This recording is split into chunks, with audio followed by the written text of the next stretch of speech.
Hi, ഞാനിപ്പോൾ ഉള്ളത് ഊന്നുകൽ ജംഗ്ഷനിലാണ് കേട്ടോ. ഇന്നത്തെ യാത്ര മാങ്കുളം വഴി ആനക്കുളത്തേക്കാണ്. ഈ ഊന്നുകൽ ജംഗ്ഷനിൽ നിന്നും ലെഫ്റ്റ് തിരിഞ്ഞ് നേരെ പോയി ചെല്ലുന്ന ജംഗ്ഷനിൽ നിന്നും റൈറ്റ് തിരിഞ്ഞ് ചെല്ലുന്ന ഫോറസ്റ്റ് ഓഫീസ് വഴി കയറുന്നത് ആവോലിച്ചാൽ വഴി നേരെ നേര്യമംഗലം ജംഗ്ഷനിലേക്കാണ്. ഈ യാത്ര ഒരു കാടിനുള്ളിലൂടെയാണ്. ഇതിലെ പോയാൽ കാട്ടിലൂടെയുള്ള കാഴ്ചകളൊക്കെ കണ്ട് മെയിൻ റോഡിന്റെ തിരക്കുകൾ കൂടാതെ നേര്യമംഗലം പാലത്തിന് മുന്നിൽ ചെല്ലാം. മാത്രമല്ല, നേര്യമംഗലം പാലത്തിന് മുന്നേയുള്ള ഒരു ഹൈ റേഞ്ച് കയറ്റവും നമുക്ക് ഒഴിവാക്കാം.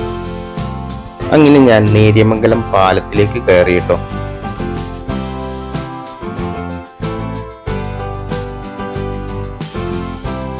നേര്യമംഗലം പാലത്തിലൂടെ ഞാൻ ആദ്യം പോകുന്നത് കാഞ്ഞിരവേലി എന്ന ഫോറസ്റ്റ് വില്ലേജിലേക്കാണ്. നേര്യമംഗലം പാലം കടന്ന് ആദ്യത്തെ റൈറ്റ് താഴോട്ടുള്ള വഴിയാണ് ഇത്. ഇടുക്കി ജില്ലയിൽപ്പെടുന്ന ഒരു ഫോറസ്റ്റ് വില്ലേജാണ് ഈ അതിമനോഹരമായ കാഞ്ഞിരവേലി.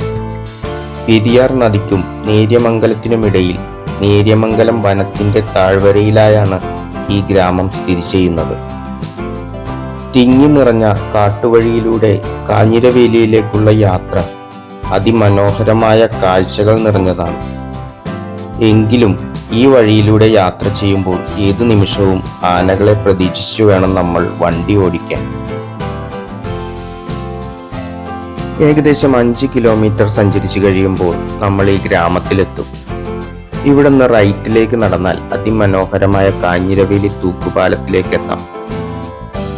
പെരിയാറിന് കുറുകെയുള്ള ഈ തൂക്കുപാലത്തിന്റെ മറ്റേ അറ്റം നീണ്ടപാറ എന്ന ഗ്രാമത്തിലേക്കാണ് ചേരുന്നത്. പുറം ലോകവുമായി അധികം ബന്ധമില്ലാത്ത ഈ ഗ്രാമവും ഈ തൂക്കുപാലവും ഇതുവരെ സന്ദർശിക്കാത്തവർ നിങ്ങളുടെ അടുത്ത മൂന്നാർ യാത്രയിൽ തീർച്ചയായും കണ്ടിരിക്കേണ്ട ഒന്നാണ്.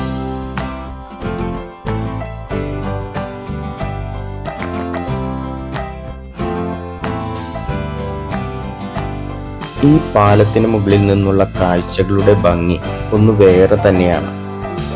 പാലത്തിന് താഴെ പുഴയിൽ മണ്ണ് വന്നടിഞ്ഞ് അധികം ആഴമൊന്നുമില്ല കേട്ടോ.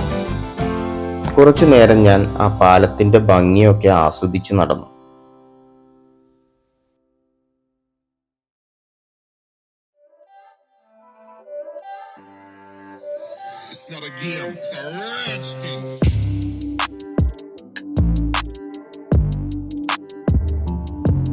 നേര്യമംഗലം പാലം കടന്ന ആദ്യത്തെ റൈറ്റ് എടുത്ത് ഒരു 5 കിലോമീറ്റർ വണ്ടി ഓടിച്ചു കഴിഞ്ഞാൽ നമുക്ക് ഈ കാഞ്ഞിരവേലി എന്ന ഗ്രാമത്തിലെത്താട്ടോ. അവിടെ നിന്ന് റൈറ്റിലേക്ക് നടന്നു കഴിഞ്ഞാൽ നമുക്ക് ഈ തൂക്കുപാലത്തിലേക്ക് കയറാൻ പറ്റും.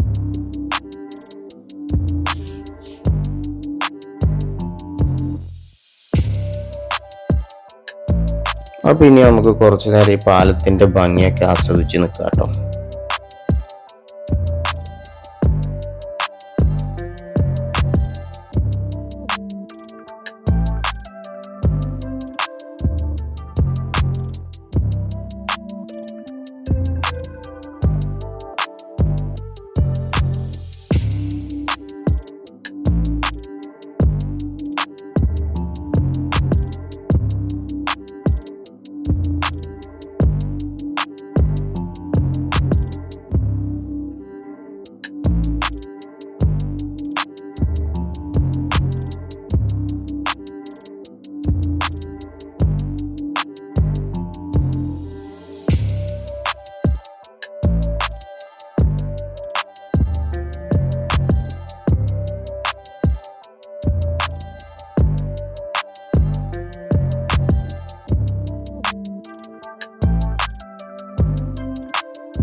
അങ്ങനെ ഇവിടുത്തെ കാഴ്ചകളൊക്കെ കണ്ട് ഞാൻ നേരെ മെയിൻ റോഡിലേക്ക് എത്തി.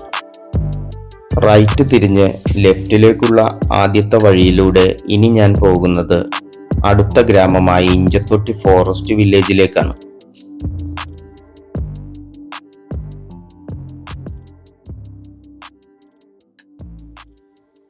എറണാകുളം ജില്ലയിലെ നേര്യമംഗലത്ത് സ്ഥിതി ചെയ്യുന്ന മറ്റൊരു ഗ്രാമമാണ് ഇഞ്ചത്തൊട്ടി. ഈ ഗ്രാമത്തിലേക്കുള്ള യാത്രയും തിങ്ങി നിറഞ്ഞ കാട്ടുവഴികളിലൂടെ തന്നെയാണ്. ഈ കാനനപാതയിലൂടെ യാത്ര ചെയ്യുമ്പോഴും ആനകളെ കാണാനുള്ള സാധ്യത വളരെ കൂടുതലാണ്. ഇവിടുത്തെ നാട്ടുകാർ എല്ലാവരും തന്നെ രാത്രി 7 മണിക്ക് മുമ്പായി പണികളൊക്കെ തീർത്ത് വീട്ടിൽ കയറാറാണ് പതിവ്. കാരണം 6 മണി കഴിഞ്ഞാൽ ആന ഇറങ്ങാനുള്ള സാധ്യതകൾ വളരെ കൂടുതലാണ്.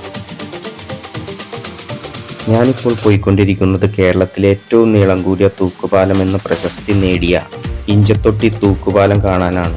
ഇതിൻ്റെ നീളം 183 മീറ്ററും വീതി 1.2 മീറ്ററുമാണ്. അങ്ങോട്ടേക്കുള്ള യാത്രക്കിടയിൽ കാട്ടിൽ 1-2 ചെറിയ അരുവികൾ റോഡിന് കുറുകെ ഒഴുകുന്നത് നമുക്ക് കാണാൻ സാധിക്കും. പോകുന്ന വഴി ഒന്ന് കുളിക്കാനുള്ള സ്ഥലങ്ങൾ ഇവിടെയുണ്ട് കേട്ടോ. മെയിൻ റോഡിൽ നിന്ന് ഏകദേശം 8 കിലോമീറ്റർ വരുമ്പോൾ സെന്റ് മേരീസ് എന്ന പള്ളിയുടെ മുന്നിലെത്തും. അവിടെ ഒരു ചെറിയ ജംഗ്ഷനും കാണാം. ഇതിനു മുന്നിലായി കാണുന്ന ഈ ചെറിയ സ്ഥലം ശരിക്കും ഒരു സ്വിമ്മിംഗ് പൂൾ പോലെയാണ് ഉള്ളത്. ഇവിടെ നമുക്ക് വേണമെങ്കിൽ ഒന്ന് ആസ്വദിച്ച് കുളിയൊക്കെ കഴിഞ്ഞ് യാത്ര തുടരാവുന്നതാണ്. നാട്ടുകാരൊക്കെ ഒരു കുഴപ്പവുമില്ല കേട്ടോ. മറ്റുള്ളവർക്ക് ബുദ്ധിമുട്ടുകൾ ഉണ്ടാക്കുന്ന രീതിയിൽ വരുന്നവർ പെരുമാറാതിരുന്നാൽ മതി. ഒഴുക്കുള്ള വെള്ളമായതിനാൽ നല്ല ശുദ്ധമായ ജലമാണ് ഏതു സമയവും. പിന്നെ ഭക്ഷണവുമായി വരുന്നവർക്ക് ഇവിടെ ഇരുന്ന് ഭക്ഷണം കഴിക്കാം. വേസ്റ്റ് ഒന്നും നമ്മൾ ഇവിടെ ഇടാതിരിക്കാൻ ശ്രദ്ധിക്കണം കേട്ടോ. ഈ ജംഗ്ഷനിൽ തന്നെ ചെറിയ സ്നാക്സ് ഒക്കെ കിട്ടുന്ന ഒരു കൂൾ ബാറും ഉണ്ട്. ശക്തമായ മഴക്കാലത്ത് ഇവിടെ കുളിക്കാൻ വരരുത്. കാരണം ഈ പാറക്കെട്ടുകൾ നിറഞ്ഞ ശക്തമായ ഒഴുക്കായിരിക്കും ഇവിടെ. പിന്നെ പാറയുടെ മുകളിലൂടെയൊക്കെ നടക്കുമ്പോൾ തെന്നി വീഴാതിരിക്കാനും നമ്മൾ സൂക്ഷിക്കണം.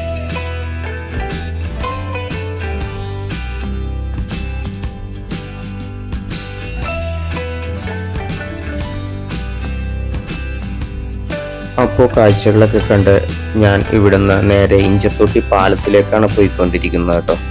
ഇനി ബാക്കി വിശേഷങ്ങളൊക്കെ നമുക്ക് അവിടെ ചെന്നതിന് ശേഷമാവാം.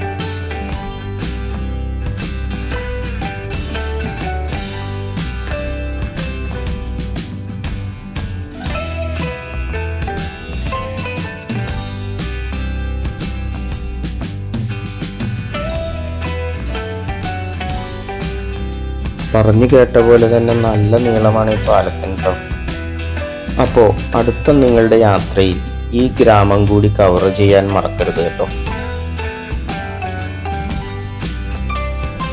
ഈ പാലത്തിന്റെ മറുഭാഗത്താണ് ഭൂതത്താൻകെട്ട് ഡാമും തട്ടേക്കാട് ബേർഡ് സാങ്ച്വറിയും ഒക്കെ ഉള്ളത്. മിക്ക ആൾക്കാരും പാലത്തിന്റെ മറുഭാഗത്താണ് ഇത് കാണാനായി വരാറുള്ളത്. ഇവിടെ ലോക്കൽസിന്റെ സഹായത്തോടെ വേണമെങ്കിൽ ചെറിയൊരു ബോട്ട് സഫാരിയൊക്കെ നിങ്ങൾക്ക് ചെയ്യാവുന്നതാണ് കേട്ടോ. ഇനി നമുക്ക് കുറച്ചു നേരം കാഴ്ചകളൊക്കെ കണ്ടു നിൽക്കാം.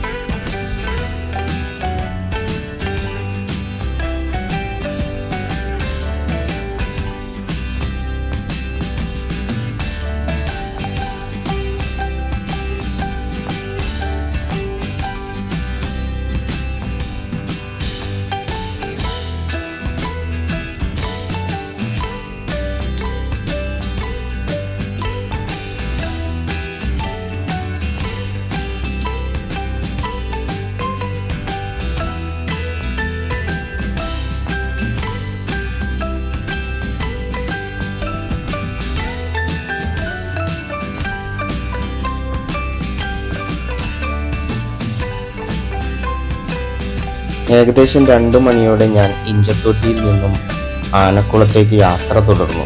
ഡെയിലി ആന ഇറങ്ങുന്നുണ്ട് എന്ന ഇൻഫോർമേഷൻ കിട്ടിയിട്ടാണ് ഞാൻ ഈ യാത്രയ്ക്ക് പുറപ്പെട്ടത്.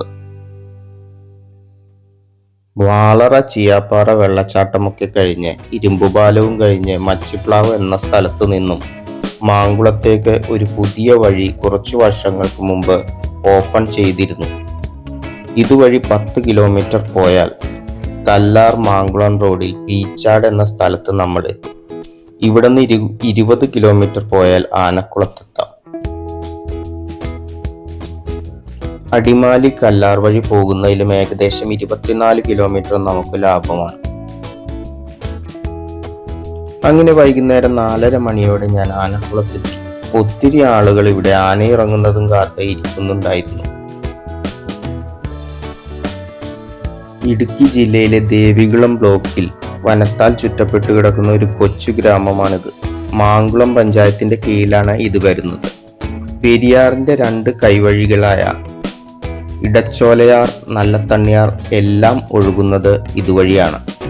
കൂടാതെ ധാരാളം വെള്ളച്ചാട്ടങ്ങളും ഇവിടെയുണ്ട്. നാട്ടുകാർ ഒരുപാട് പേര് ഇവിടെ വോളിബോളൊക്കെ കളിക്കുന്നുണ്ട്.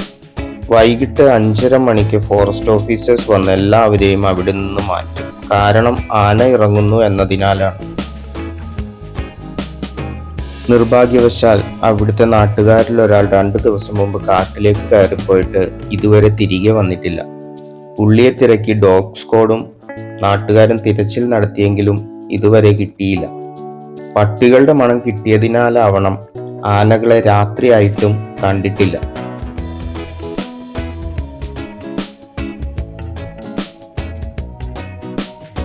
ഒടുവിൽ രാത്രി 10 മണിയായപ്പോൾ ഒരു ആനയെ മാത്രമാണ് എനിക്ക് കാണാനായി കഴിഞ്ഞത്.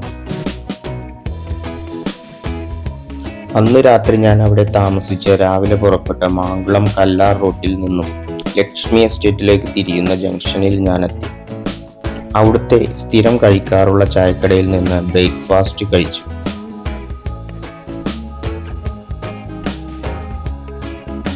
ഈ കാണുന്ന വഴിയിൽ നിന്ന് നേരെ പോയ ലക്ഷ്മി എസ്റ്റേറ്റും റൈറ്റിലേക്ക് പോയാൽ കല്ലാർ ജംഗ്ഷനിലേക്കുമാണ് എത്തുക. ലക്ഷ്മി എസ്റ്റേറ്റിലേക്ക് ഞാൻ പോയില്ല, കാരണം അവിടുത്തെ ഭൂരിഭാഗം തേയിലച്ചെടികളും വെട്ടി നിർത്തിയിരിക്കുകയാണ്. ഞാൻ കല്ലാർ റൂട്ടിൽ ഒരു ഏലത്തോട്ടത്തിലേക്കാണ് പോയത്. അവിടെ ഏലത്തോട്ടങ്ങളൊക്കെ ചുറ്റി നടന്ന് ഞാൻ കണ്ടു. അവിടുന്ന് തിരിച്ചു പോകുന്ന വഴി പള്ളിവാസൽ ഏരിയയിൽപ്പെട്ട ഒരു മനോഹര തേയിലത്തോട്ടത്തിലൂടെ സഞ്ചരിച്ച് ഒരു ചെറിയ വെള്ളച്ചാട്ടവും കണ്ട് മൂന്നാർ റൂട്ടിലേക്ക് ഞാൻ കടന്നു.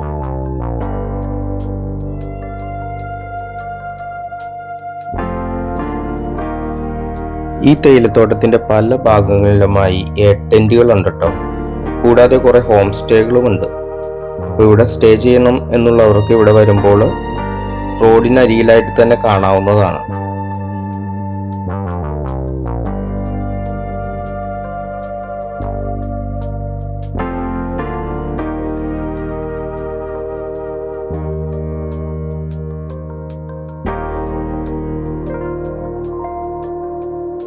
ഈ ചെടികൾ എന്താണെന്ന് മനസ്സിലായോ? ഇതാണ് ചൂരലിന്റെ ചെടികൾ. ഈ തെങ്ങിന്റെ ഓല പോലെ നിൽക്കുന്ന ഈ ചെടികൾ വളർന്ന് മറ്റു മരങ്ങളിൽ ചുറ്റിപ്പിടിച്ചു നിൽക്കുന്നു. ഇതിൽ നിറച്ച് മുള്ളുകളാണുള്ളത്.